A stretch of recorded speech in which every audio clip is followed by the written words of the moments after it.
directly to you. That's right. This is 17th entry in the weekly podcast here on youtube.com/fanatixfour, soundcloud.com/fanatixfour. It's on iTunes, Google Play, Stitcher, not Spotify. And as always, we have a special, important guest with us. The CEO of Spotify. Welcome, right, yeah. welcome. Why don't you like us? Why do you hate us so much? What are we going to do when they put us on there? Like, that gag is just going to die. Right, true. Now, If they put us on there. No, we're going to be like, we've officially arrived.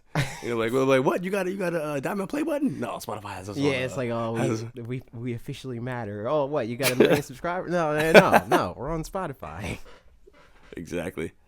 But what's been up? A lot. I don't know if I want to talk about the other thing. Bob is probably. I don't know if I want to talk about either things actually. Bob's probably going to blow it on the stream that we do tomorrow.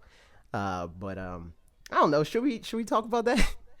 Yeah, a little bit. I mean, give not the entirety, but just a little. Okay, so we're officially Nintendo brand ambassadors. So that means we'll get games and.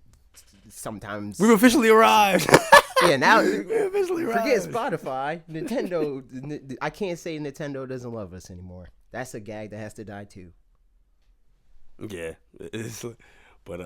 yeah, official, and that's all thanks to you guys with your support and everything. We appreciate it so much. But speaking of Nintendo, we got some news as we all love to hear about interesting, things like this. We have Nintendo's earnings report and just a bunch of just crazy, a lot of stuff came out of that. I know, it's crazy. Switch in its first year shifted 17.79 million units worldwide. Yeah, I seen that's crazy. That is nuts. Nuts. And software-wise, I think it sold. Wait, let me pull that up. That's in a different tab. Especially when you compare the life cycle of the Wii U in general, it sold 3 million almost 4 million more units than Wii U did lifetime in its first year. That's right. Crazy. That's crazy. That's software wise. Wii U's doing a little bit better, because Wii U software wise, it sold more software than Switch has so far. 68.97 million units of software sold so far on Switch. Okay. Part of that can be attributed to the fact that I don't think they include their digital sales in this number. I could be wrong in that. Since it's their numbers, they might include the digital numbers in that. But usually with like MPD and like other sales charts and stuff, they don't include it. So maybe it's closer to Wii U than we think or led to believe with these numbers here. But as far as we know, factually, Wii U still is edging it out in software sales so far. Aside from that, we have a list of million sellers on. I think the Kirby Star Allies is the most shocking. Yeah, I'm not really surprised by that. If I'm well, I mean, as far as the IP goes, like it's it's shocking, but as far as it's Kirby, it's gonna right, do that. right. But as far as like the quality per se, like per I'd say the most shocking is 1-2 Switch's numbers. Like 1-2 Switch's numbers are obscene. Like that's craziness, and it's not a pack-in, so people can't really say that. But yeah, let's see. Let's run it down. Super Mario Odyssey 10.41 million units. Mario Kart 8 Deluxe 9.22 million units. That's about a million more than it has on Wii U, which is crazy that they did that twice. Like it's a 9 million selling piece of software, and they pretty much did that twice. And they duplicated that same success. That's crazy. Mario Kart 8 is probably going to go on to outsell Mario Odyssey eventually, if the past iterations of Mario Kart are any indication. Breath of the Wild, and this is all just Switch numbers. Like Breath of the Wild, I think sold 1.5 million units on Wii U, but with just on Switch 8.48 million units, and like you brought up, that's the best-selling Zelda release ever, excluding like re-releases in tandem with other, like Ocarina of Time. If you count Ocarina of Time's remasters with the original game and stuff like that, like that outpaces it. But if you include the Wii U version and the Switch version, Breath of the Wild still beats it. Splatoon 2 with 6.02 million units. 1-2 Switch with 2.29 million units, which is just gross. These numbers are ARMS 1.85 million units, which is ridiculous in its own right because fighting games, for one, it's a new IP. For two, fighting games don't sell that well. And a lot of people are like down on ARMS after the fact. Xenoblade Chronicles 2, 1.31 million. Kirby Star Allies, 1.26 million. I think all in all, I saw something along the lines of it had Switch has 12 million plus sellers so far. It might have been 15. It's between 12 and 15. I don't have that that's crazy. statistic in front of me, but that's nuts. That's insane. Pokémon Tournament's another one of them that crested a million in the first year, which is ridiculous. Like, it's crazy. Like, all these successful titles. This is like this, and I'm excited about this because like it speaks toward like just the the Switch is on such a roll right now that like going further, we'll see even more of this, and it's just like there's no greater motivator for Nintendo as far as well. Like, it's thinking of it from the end of like how long tail Nintendo game sales are. Like, there's been times where, like, Pokemon Black and White, right? That game, 3 years into its life, was still selling, like, 1 to 2 million units a year. Like, that's crazy. Like, that a game can do that. Like, it starts out in the first... Like, a lot of games, you'll see, like, oh, Battlefront 2 or whatever sells 10 million units in its first year, and then that's all she wrote, Like, chances are it's not going to, like, move much more past that. But Nintendo franchises tend to, like, be really long-tailed, and like they chip away at more and more and more as the life of the console goes on. Yeah, so like these aren't obviously like nail in the coffin final numbers. These are all only gonna increase as time goes on. But yeah, that's crazy. That's insane.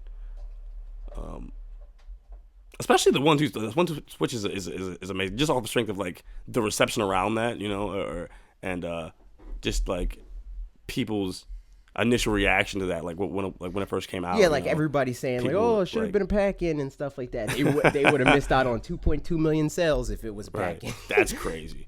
That's crazy. That's another one of those things where it's like it's free money. Another one of the announcements, speaking of free money, that came out of this is that they're going to continue to support 3DS through 2019 and quote beyond. So that's the thing that happened. Yeah, I mean, I like the 3DS, but I'm not like I'm not playing games on 3DS. Right. I'm not. Yeah, exactly. I'm not doing it. The last bastion of 3DS for me was Pokemon Sun and Moon. Ultimately, Ultra Sun and Moon, because my brother was like, "Yo, we got to play through this." So I played that. That'll probably be the last game I ever play on 3DS.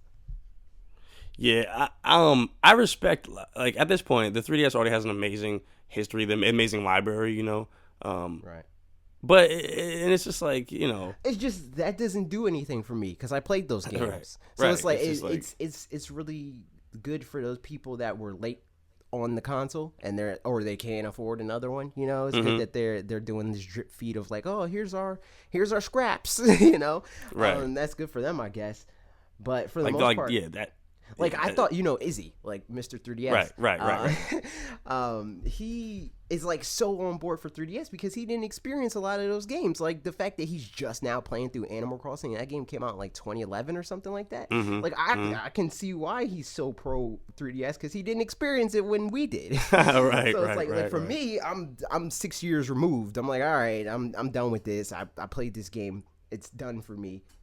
I did all that I can. Yeah, and and further speaking to that, I mean, it is like you said, like for people who missed out, it's good for the younger generation too. The kids that like love the 3DS as much as Izzy does, and they're like, let me play this Animal Crossing, let me play this Luigi's Mansion. I'm like, what is this? That's cool. But yeah, it's just at this point, like the library is like the best. That is the best library on any like traditional handheld. I don't know about that. I don't know about that. There's a debate to be had there. Yeah, Game Boy Advance and DS both have crazy libraries. But in the last 10 years, I guess, but I don't know. I don't know about it being better than. Yeah, let's take it to the comments. What do you guys think? As far as that little All right, here's the poll. thing. Right. Do you set it think up. that DS has a better library than 3DS, or are you stupid? Let me know in the comments down below. Oh, shoot. All right. Forgive Speaking this of stupid, so now I was joking. Oh, Nintendo president stepped down, passed the torch to a new one.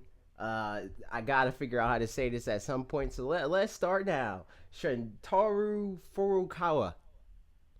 I think you did a good job. I think you really did. Japanese experts in the comments, tell me how much you want me to die. You could have butchered that. You could have butchered that a lot worse. Yeah, the notable thing for him, because like I remember when Kimishima was first announced as the interim president after Iwata's unfortunate passing, that a lot of people were skeptic. Like they had a lot of skepticism because the strongest thing about Iwata was that he lived the product, like he was a game developer before that. He was still a gamer during, whereas Kimishima is just like, he's just a suit, like he's just a smart businessman. This I think is more in the under like the thoughts of, or in the same vein as an Iwata, because this guy grew up in the Famicom era. He grew up playing these games. Yeah. So I think that it's pretty young. Like, so. Yeah, like when you're of the culture, and in that sense, when you're like, you have you have that love toward it. And not saying the other guy doesn't, but when you're like you have that experience, right? Exactly, like it was for Iwata and RIP. Like imagine if Nintendo called you tomorrow and was like, "Yo, Logan, you're completely in charge of the next game that we put out." That would be a kid in a candy store situation, because then it's like, oh man, I can finally make the perfect Star Fox game. Right, exactly. That's true. So it's like, I feel like he's going to make a lot of cool decisions from the viewpoint of someone that grew up playing these games and wants to see them grow. Yeah, and what better representative do you want, than something like, it's, I can see this having a positive effect. So I'm really happy about this move. And before this, he was involved with the Pokemon Company. He served as a board member, which so did Kimishima, to be fair. So that's good too. Yeah, definitely. I'm interested in seeing like the direction he takes. I'm interested. Like, yeah, it's just cool. It's cool to see this the torch being passed, as it were. In other news, Nintendo's failure. They're doomed, and we're all gonna jump ship to right. Changing presidents. Oh, geez. We all know how that works out. The Switch only sold 17 million units in its first year. What a flop. Yeah, I knew it wasn't going to be nothing. Speaking of not going to be nothing, my video this week. Speaking of not being nothing. And speaking of flops. Oh, too soon. Too soon. Yeah. Oh, jeez. RIP. Everybody in the comments, let us know if you watched that video. Jeez. I was not expecting that one. I don't know. I'm kind of like, I like Sims fine, I don't know if I'm chomping at the bit for the next one.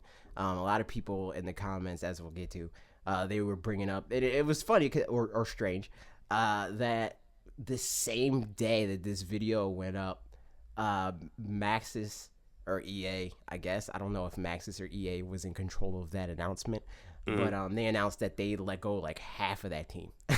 So it's like wow. that was a lot of comments of like, too bad we're not going to get another one, Oh man, yeah, that's funny. Just the timing of that. That's funny. But yeah, it's very, very unfortunate. And speaking of, I don't even have a segue for these comments. We're just going to get into some of the comments. Wait, was that? Help me out here. What do you think? Gizentia? Gazentia Fox? Yeah. Gazentia Fox. Taking it online, that sounds disturbingly like SimCity 2013 to me. The rest of your ideas sound cool though. I'm in two minds about the open world Sims. Conceptually, it's great, but there were issues with Sims 3 loading times, which I agree, which is the most open world Sims has had. I think 12 to 15-minute load times at startup and neighboring transitions. You going on vacations from university neighborhood to the game's actual neighborhood have been reported for that. Not that it likely matters. With the recent layoffs relating to The Sims, I'm not convinced we'll see anything notable from the franchise on Switch otherwise or anytime soon. Yeah. That's rough. I think that calling back to a game that came out 5 years ago, a half a decade ago, is kind of like poor form and like not really good proof. In terms of like, well, they tried it 5 years ago and that didn't work. Like technology has improved since then. So I'm sure that they wouldn't have the same exact hurdles as like SimCity, for example, and they definitely wouldn't have the same hurdles as Sims 3 because granted. EA, I don't know I think that they're trying to move all their stuff to Frostbite engine. I don't know if they're trying to make that jump or have already made that jump with Sims. Frostbite engine is not exactly the best engine in terms of how efficient it is. It can push out good results, like as far as visually and stuff like that, but it's not too good at managing that load. So I don't know if they've made any improvements in the way that I would think that any other company might. Right. But I think that in general, saying like, oh well, they tried that in the first game and that didn't really, I don't think that that's a productive way to look at the future. Right, because this game is not that game. It's and development cycles. I think things are just different now. Like you said, and that's for any game. Just being like, oh, like Mario Kart, that. I mean, that's not even a good example, but you know what I mean. Like, it's just not a good comparison. The multiplayer in Zelda wouldn't be good because the multiplayer in Assassin's Creed 3 sucked. Pargalark, the freaking regular, in the comments and in the community in general. I really like your last point about being able to actually control a character. Thank you. Drive around as a character, maybe like GTA in some ways. It reminds me of the Street View in Google Maps. That's very, very interesting. You can control everything as an omnipotent being and then zoom in and see what life is as a mortal. Simple. Well, first of all, I just want to formally disagree because I hate everything that Logan ever says. Oh my God. So this comment is stupid because so is Logan. Moving on. No, I think that's a good viewpoint on that, and the Street View comment is pertinent because playing Sims does remind me of that experience of Google Maps. I don't know if that's a good thing, but it does remind me of it. So yeah, that is something that exists. And something else that exists is your video. Let me just say real quick before we really get into the comments and all that stuff. I like how you mentioned Eternal Darkness because I completely forgot about that game's existence. Yeah. But that was like, I was like, wow, I would like to see that game on, that'd be cool. Something I'm noticing about my video in retrospect is that I put Smash Bros. Melee in there just because I anticipated, had I not, everyone in the comments being like, why is that game not in there? I put it in there for that reason, and now everybody's like, oh, I don't know if you should put Smash Brothers Melee in there. Like, make up your mind, people. Yeah, because every time we make a video like that, when it's like list based or whatever, there's always a comment like, oh, Xenoblade, you forgot about, or whatever the heck, So the moment you try to do that, it's like, I don't know. I don't think that should have been in there for the exact reasons you would have excluded it, but had you excluded it, I would have complained about that. Yeah, that's really weird. You just can't win. Of course not. F-Zero commented and said, AJ Falcon, bro, by the way. AJ, bro, we need to talk. First, Mario Kart Double Dash is infinitely better than Mario Kart Wii and Mario Kart 7. Fight me. False. Continue. Secondly, I'm not entirely convinced that the Virtual Console is dead. Perhaps, as we've seen in the past, yes. But as a whole, I disagree.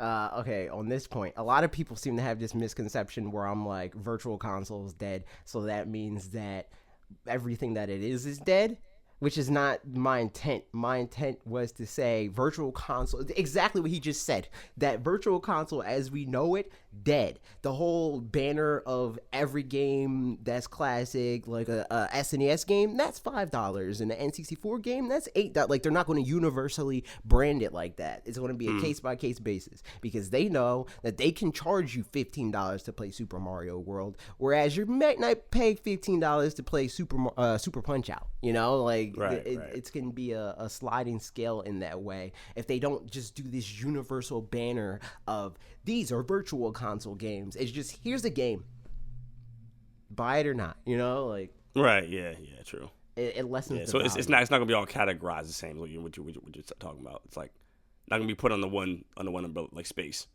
1,000 Year Door isn't the best Paper Mario game. Paper Mario 64 is the best. Shrugs. I'm assuming Kanye shrugged. He said, I've got my nostalgia goggles on, though. Yeah. That's an important thing, because it's very much so you do. 1,000 Year Door is the better Paper Mario game. I made a goof in the video about, like, you can have that opinion, of course. Mm-hmm. But I think that, like, on an objective level of, like, how much improvements were made, how much more smooth the game is, because N64 is a trash console 9 times out of 10. 1,000 Year Door is the better game. Yeah, Paper Mario 64 is good. Not something I really wanted to go back to after I finished it. It's good though. It is. Yeah, that's why I think it's a relevant opinion to have. But it's I wouldn't say that it's a better game. All right. Games that need a remaster. F-Zero GX, obviously. I can make a whole whoop-de-doo video on Mario Kart Double Dash and with the Mario Kart 8 Deluxe physics, online capabilities, etc., etc. I'm not under the impression that Smash Bros. Melee remaster would do well. So did he just tell me that he needs to put Mario Kart 8 Deluxe physics in Mario Kart Double Dash? What? What is that? What does that mean? Why is that? Why is that, Falcon? Please tell me why. Moving on. I'm not under the impression that Smash Bros. Melee Remaster would do well for the reason that you mentioned already.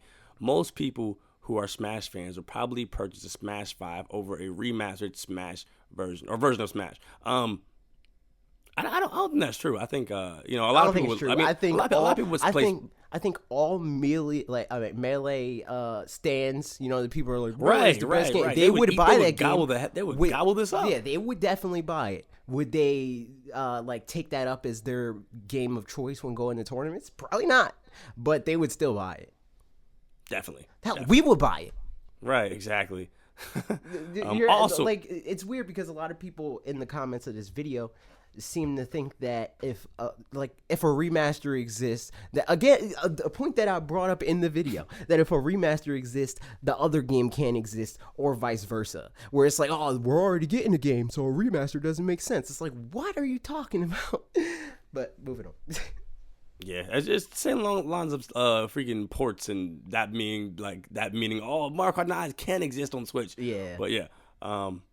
Also, bruh, the GameCube controller is hype. See, the thing about that is the GameCube controller, like even playing it now, I'm just like, eh. The GameCube controller is categorically, and the sense of being a controller to play multiple games, a trash controller. It's a good Smash Brothers controller, and it's a good Super Mario Sunshine controller. Even then, with Smash now, I'm just like, I'd rather use a gamepad. Like, to be honest, this is what I prefer to use. But yeah, it's just it's a good controller. But for me, that's more of a nostalgia based opinion to have, because the GameCube controller has a lot of flaws. It's not built to play every kind of game. Try playing through a 20-hour long shooter on the GameCube controller. Play Call of Duty Black Ops 3 on the or 4, I guess is the deal one. Play Black Ops 4 on a GameCube controller. That wouldn't feel right. And then tell me that GameCube controller is the best controller of all time. as you said, it's 17 years old, but it's really comfortable and a functional controller. The DualShock design, at its core, has essentially been the same since '95. Exactly. If it ain't broke, don't fix it. I love to see a Pro Switch controller, a Switch Pro controller in the vein of the GameCube design. Even GameCube Joy-Cons would be hype. Hashtag Team Waffles, Team Logan, Team F-Zero, 2K19.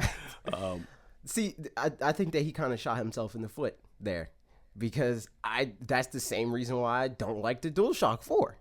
Because of that stagnation and the fact that they are just so set in their ways, and it's not that it's not broken, because the fact that every other controller in the industry has switched to an asymmetrical format tells you something. You know, like how that's set up and how you play games.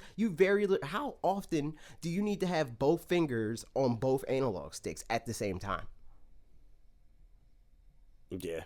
So why are they right next to each other? Like, that doesn't make any sense. Why do I not have constant parallel access to the things that my fingers are constantly on? Chances are, if I'm playing most games, my hand's going to be on the action button, the triggers of some sort, and one of the analogs. Not both at the same time. So them being symmetrical doesn't make any sense. I think that people that are like, they're in the PlayStation camp, they think that the DualShock is good. But I think that that's Stockholm Syndrome. Yeah, that's definitely more of a thing where it's like you haven't tried anything else to experience and have you don't have enough to go off, basically. Yeah. I don't even know if I have a favorite controller, to be honest. What about you? What would you say is your favorite? Well, we're going to get to the best Nintendo controllers in Q&A. But as far as removed from Nintendo, I would say the best, and just again, aside from my current the consoles that I have right now, because again, I'm buying a PlayStation. I think maybe the 360. I think the Xbox One has the best controller.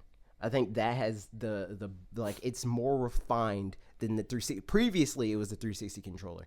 I think the Xbox One is the best controller. Has the best controller, I should say. All right. Moving on. Final Smash expert. Couple things, AJ. People have some axes to grind for me on this video. One, you deserve an almighty 3 shoe beating for saying GameCube controllers should die. I like that Ed and Eddie reference right there. That's really cool. Rolf is hilarious. 2, if you ever say 7 and we are above Double Dash again, I will physically come to your house and cry. Other than that, not a bad list at all. I want to see a Sunshine port and a Double Dash like Mario Kart on Switch. I Switch myself. Love it. Love you. That is all. Yeah. How dare you, first of all. View my above statements on the GameCube controller for my response on that. And 7 and Wii. I think that Wii, I think, is a little bit harder, because it's so focused on the Wii controller. Like, if you don't have a GameCube controller, it's harder to sell that, you know? But if you do have a GameCube controller, or any other controller for that matter, the physics in Double Dash kill Double Dash for me. Mm-hmm. Like, it's just a inferior racing game.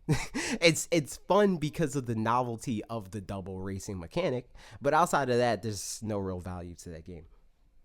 Fight me. Yeah, I agree on the Sunshine port. That'd be freaking sweet. More Sunshine's a freaking I agree on that, obviously. But I put that in the video. So let me see. I disagree on the love AJ part. That's completely, how dare you? And also, how dare you call yourself a Final Smash expert? That's all. How dare you use items? How dare I know, right? Scrub. What a noob. On to the Q&A. Mega Kirby GP, which is always a regular in the community. Thank you so much. On Discord, which is why you guys should join Discord, so where you can ask your questions and be a part of the podcast. But anyway, moving on. If Virtual Console ever comes to the Switch, do you think the Joy-Cons could replace the Wiimotes? In terms of function, yes. I think that it would take additional coding. But I think that it could make better Wii Motion Plus controllers at the very least. I think the pointer is a little bit harder to get right, because the Switch doesn't have the sensor bar and all that stuff. But I think that the IR blaster could serve to be a competent replacement for that with the right coding. Right, exactly. Speaking about Wii in relation to the Switch, I made a video weeks ago about Wii games that need to come to the Switch. Watch it. Yeah, because Lord knows Logan needs it for redemption of this week. Or do me a solid and watch that Sims video. It's hurting. Yeah, watch it. Anyway. It'll get to Hero 1,000 time. someday. Huh? I said it'll get to 1,000 someday. Yeah, it's crawling. It's crawling slowly. It's like bleeding out but crawling there. Yeah. It'll get to 1,000 and just pass out. Hero of Time on Discord. So do you think Nintendo Labo will sell 20 million or more? I know the Nintendo Labo will do well, but I wonder if it will do amazingly well. I think that I think so. I think it'll do 20 million in the way that Game Boy did 20 million, where it's like the OG Game Boy, or not, like just that number. Not like that's all that Game Boy did. But the fact that Game Boy was death by 1,000 cuts, it sold as much as it did because they counted every Game Boy up until GBA as Game Boy. So like Game Boy Color, Game Boy Pocket, all that stuff, all was under the Game Boy banner. So it's like at like 80 million units or something like that. It might be even in the hundreds. I think it probably is. It's like 110 or something like that.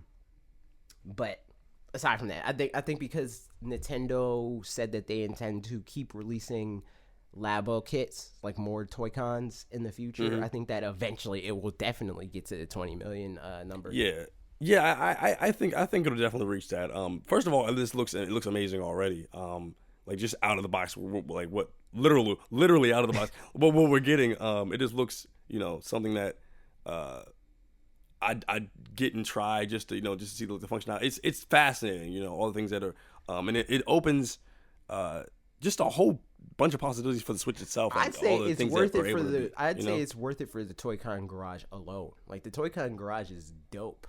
Like that's such a dope concept. And it opens up so many different ways to play. It's crazy, and like you said, like the longevity of this thing, the things that they're going to add onto it to keep it going, and who knows how this can be incorporated into other things as well. How what it'll bleed into as far as like other titles. So yeah, this is going to be this. I think it's going to be really, really, really a great asset, and it's going to do extremely well. Yeah. So, what Rock Socks on Discord. What do you think could be the next step for Labo? What could the Joy-Cons? What could the Toy-Cons in the Toy-Con line be? I think that we're going to see most of the Toy-Con that were in that concept trailer. So like the camera, like there's that camera with the focus ring or whatever, because that function changes from lens to lens, camera to camera. Yeah. But like I think that they're gonna just release all of those. As far as like all the stuff that we have no idea for, like there's no concept for it or anything like that. Just like, I don't know, make a kitchen Toy-Con set. That could be cool. Yeah. That'd be pretty cool. Kids already like the whole like little like the toy like making. They there's already a teach them how to cook that, and how to code at the same time. That'd be cool. Toy-Con cooking. That'd pretty sweet. Let me see. We have a link here from Hero of Time. Super Smash Bros. E3 rumor. The booth. They're talking about. It says that the E3 booth will likely be divided between. You know how they do the whole like Disneyland attraction level booths at E3. Yeah, They're saying that they're going to have a Pokemon and also Smash Bros. Themed booth. That'd be cool. Like, that would take up all the traffic. Like it's just like so freaking. I mean, they already do. Like, have you ever seen a video of the lines for like even at PAX? The line at the Nintendo booth is nuts. Like we had to cut people in line, not cut people, but cut them in line. No, admit it. You punch them in the face and stabbed them. But no, it's like you had to like we had to bypass the line with our passes. You know, like, hey, we're content creators. You know, we had to like cut in for that. Kind of a big deal. Yeah, it's like, oh, we had to do that whole thing, and Bob straight up kicked somebody off a game. Because of how packed those booths are, and like E3 is even more crazy. Like they have like Polygon and stuff like that releases videos every year of like people rushing into the Nintendo or rushing into the Expo Center to play Nintendo games at their booth. Like it's crazy. Yeah, it's basically like a picture. Like a crazy freaking Black Friday day was like 99% off everything, and people just rushing. You know what would be messed up? What? If that means that we won't see Metroid, and Metroid will be their 2019 E3 booth. I don't think that's out of the realm possibility, especially because like just off of we'd have to. Like I don't think we're not going to get Metroid this year. That's not what I'm saying. I'm saying that a lot of people have their hearts set on us seeing Metroid this year. I don't even know about that. I mean, it's just like it's just so hush hush. To be fair, we don't know anything about Pokemon either. True. I mean, I think at max, I don't think it's gonna be anything like. I'm probably gonna get a lot of hate for this, but whatever. It's not gonna be anything noteworthy. Like it's gonna like just probably like a. You heard it here first. Logan Boyer says that Metroid's gonna suck. It's gonna get a 30 on Metacritic. And it's going to sell negative units. That was a great headline, AJ of Wall Street Journal. No, no, but I just think it's not going to be anything like that's like, oh, this is freaking, you know, it's just going to be like a freaking 10-second logo or something. Like, no. They're not going to do that again. They can't do that again. They can't do that again. The only company that's going to do that is Sony. That's the only company that's showing logos this year. They do that so many to in development. Sony. See, I take that back. Sony's smart because people are stupid, and they're like, "Hey, wait, how does that make them?" Here's this render with character models that we made up really quick in Maya after our board meeting this morning, and we're gonna sell you on the pitch that we just saw a week ago, and tell you it's a full game that's ready already, and then you won't play it for 4 years. You know, like that. That's what Sony does. We might see some like Kingdom Hearts 3 for like the last. Yeah, like Kingdom Hearts, but with every Sony game in existence. Like, when did we hear about like Spider-Man? We heard about Spider-Man. You remember the one? I forget what year that was. Like every exclusive they talked about, it was like coming soon. You mean like every year? Sony hasn't given a date for an exclusive in at least 3 E3s. At least, like the only dates that we get are games that nobody cares about. Like we got, I'm gonna get meme hate in the comments, but we got like a date for Knack 2. Who cares about Knack 2? Yeah, nobody was even crazy about Knack 1. Like certain games, I don't know why they get a sequel. I just don't get it. Like because Knack's a meme. Knack's a meme. Donkey, video game Donkey. He it's a whole meme that Donkey is. I mean that Knack is the best game of all time because it's super like underwhelming and mediocre. Oh my gosh. What's that? You're on your own with your name. Chewy. Chewy. Yeah. I'm positive on Discord. That's not it. How would you? That's what we're going with. How would you rank Nintendo controllers from worst to best? Worst N64. Yeah, definitely worst N64. Second worst NES. Virtual Boys. I don't think does Virtual Boy count? If no, Virtual Boy counts, no. that's after NES. After Virtual Boy, Super Nintendo, GameCube. I'll take GameCube there. Pro controllers, and I don't know if we're counting like the Wii U because I think the Wii. I don't like the Wii U Pro. I mean, it's okay, but I think the Wii U Pro controller is better than the GameCube controller at the very least. For like as far as versatility goes, if we're talking about versatility, it's a better controller. But in terms of like the same complaint that I have with the PlayStation controllers, it has that same issue. Only it takes away the muscle memory that you probably have with a DualShock and puts them on top of the buttons, which is another weird thing. Joy-Con grip, which kind of does it count? I mean, I think the Joy-Con. Okay, let's slot the Joy-Con grip above the SNES controller. So between Okay. SNES and Okay. GameCube. Okay, cool. If we're talking individual Joy-Cons, I'd put that over GameCube. Oh yeah, of course. Joy-Cons by themselves feel great. Like not Together like not that? one not split Joy-Con. I mean not Right. one Joy-Con share the Joy-Con. I mean having Right. both in your hands. I put that Right, over right, GameCube. yeah. Oh, and Wii Remote. Wii Remote, that's right above NES. So somebody make a graphic for that and tweet it at me. Yeah, I think the wait, so you are you saying the Wiimote is worse than the GameCube controller? Yes. What? Yes. You think so? Yes. Wait. Oh, wait. Are we talking Wiimote and nunchuck or just Wiimote sideways? I was just talking about just Wii Remote. Oh, yeah, I'll take that. Because like if you're playing something, yeah, that is true. But even that, like, how is many true. games would you like if there was an option between a GameCube controller and a Wii Remote and a nunchuck? How often would you be like, "Yo, give me that Wii Remote and nunchuck"? Like It just depends on the type of game it is, honestly. Because like you said, the versatility is not there for the GameCube controller. So yeah, it would but just it's not depend there for the Wii Remote, even less so. on- How many games? All right, name me genres that you would prefer. To Genres? play. Okay, Yes, all right, genres that I you bet, would prefer on Wii Remote and nunchuck. Bet. Shooters by far. Okay. Fighters, you got that GameCube controller all day. Yeah. Remote and nunchuck. Dang, you're right. Yeah. I was gonna say racing, same thing, GameCube controller. Yeah. But I don't know. I like the feel of the of both of those. They feel surprisingly well together. I mean, none of these. I would say none of these controllers are like universally awful, except for the N64 controller. That one's a bad controller. Right, that's terrible. That's maybe an NES is teetering on the edge of being terrible.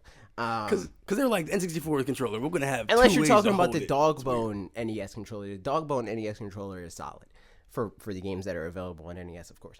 But yeah, if we're talking about like versatility and all this stuff, like just a good controller, not the controller in the context of what games you could play on that platform, because in that regard, I think the Wii's back in the conversation. But if we're talking about plugging a controller into literally any console and playing a game on that, I would say the one by far that I'd be like, all right, yeah, give me this controller is the Switch Pro controller. It does feel good. It does feel good playing on the Switch. The Pro controller. Granted, if I'm given the option, I'd rather go handheld mode. Like if I could play any game, like if they were like, yo, That don't count. I know, that's what I'm saying. I'm saying Okay. the handheld versions, like the Wii U gamepad, I would say doesn't count. I would say the handhelds don't count. But if I was given the option to be like, yo, here's God of War, you could play it on your gamepad. I mean, on your Because whatever. like, I mean, that's just the regular for us though. Yeah. Like that's our point of preference. Yeah. So, but yeah, that is true. Because if we were gonna add the gamepad and all that, that would just the gamepad. I think that's way above the game controller. Of course. For us, because for there's a me, lot yeah. of people that have hangups with it, where it's like it's too how It's I too hold wide. it. It's different from how I hold other controllers, so therefore, like that whole thing. Yeah. I don't think that it's it doesn't have the same things of like what I would argue are like quasi-objective points on like the DualShock, for instance. Like I don't just dislike the DualShock because it's different from controllers that I'm used to, because I've owned every PlayStation. I dislike the DualShock because of ergonomics and the how you play a video game. Yeah, it's a lot. You want to have basically like you want to have your thumbs ready for action to like press buttons and so on and so forth. It's just I don't know why they kept with the same that same design over the years. It's just, same reason why people have been crying about the GameCube controller for 17 years. Gamers hate change. Have you not learned this? And It's weird because in the it's- past like 6 months, have you not learned how much gamers hate change? that is true. All these freaking videos about people wanting to say the same. But you know what should say the same? You guys tuning in here every Tuesday and Thursday and Saturday at 4 p.m. Eastern time, because we got new videos like the scripted content, and then we got the long podcast like this, which this is actually a shorter one, but And every weekly Saturday. Sims videos every day. Never again. Because you guys, we're like chefs in the kitchen. When we cook something up, serve it to you. If you're like, bleh, we're not gonna serve it to you again. So with the reception that video's getting, I see. So yeah, That was Goodbye. episode. Oh wait, no, I gotta do. Yeah, it again. exactly. See, Everybody, tell me in the comments, why is cheesecake the best pie? cheesecake is the greatest thing. That's ever. That's the cheesecake is the best pie.